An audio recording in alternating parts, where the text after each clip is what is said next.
Welcome back to another technical deep dive here in the debug zone. Today we're tackling a big question and breaking it down with insights from other users.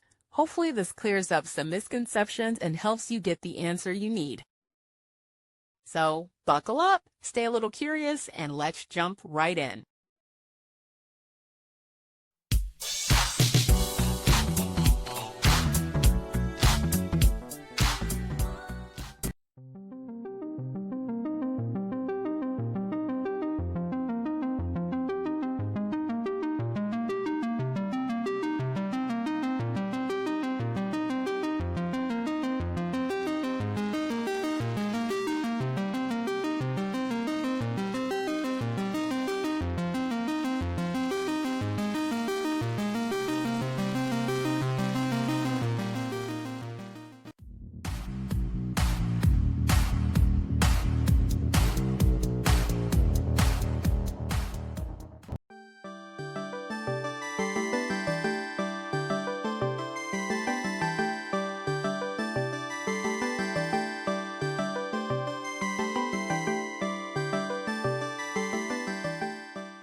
And that's a wrap.